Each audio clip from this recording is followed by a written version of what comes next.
when we move forward to the nervous system, I was very interested when you were talking about that. I've heard a lot about this idea of rest and digest, but then fight or flight. When we're in a go state, it's like our body is prioritizing survival instead of digestion. But when we're in a rest and digest state, that's where our body is primed to digest because it knows it's in a safe place, as you said. What are the small tools and tactics that you use to try to help prime? That's like a Tony Robbins term. Prime. Try to prime them into more of a parasympathetic, more of a relaxed state. The first thing, and you might be surprised by this, is how they eat.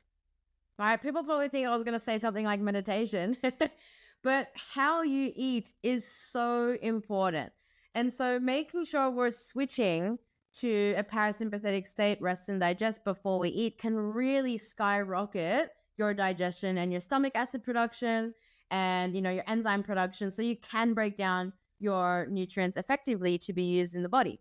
So very simple tactics that I get people on. I mentioned I had like a foundational protocol before. Well, the first things I teach them to do, other than hydration properly, is to eat properly. And so very simple things, Trishy, that people can do listening as well is, first of all, making sure you're not eating in a stressed environment. So not eating at your desk, not eating with your phone, just really actually sitting down in an eating zone. So you can create whatever eating zone you want. Could be your balcony, could be your backyard, could be, in the picnic area, outside work, whatever it is. If you can eat in the sun, even better, because your nervous system is going to feel calm in the sun. So just eating in a stress-free zone, number one, right? Then actually taking 5, very simple, and it's free, 5 deep breaths before you eat, just to calm that nervous system into parasympathetic state, right? It's free. Then you'll smell your food, okay? It's going to sound crazy to some people, right? But actually smelling your food and allowing saliva to produce will signal chemicals and messages from the brain to your stomach to produce stomach acid. So you can do what? Digest your food. Yeah.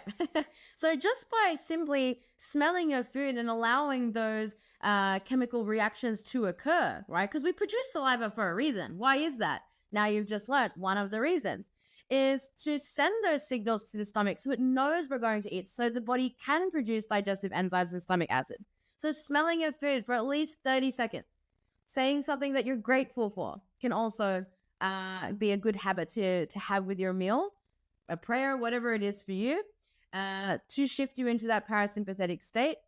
And then the last thing, very simple practice. So this becomes a bit of a process, like a bit of a ritual now, right? You're eating. Is just chewing your food. Like literally chewing your food 20, 30 times, like really, really chewing it. Because have a think about this. Maybe you, Trishi, can be honest, and people that listening, think about when you eat your food. Are you just taking 3 or 4 bites and then swallowing it? Or are you really chewing it down 20, 30 times? Yeah.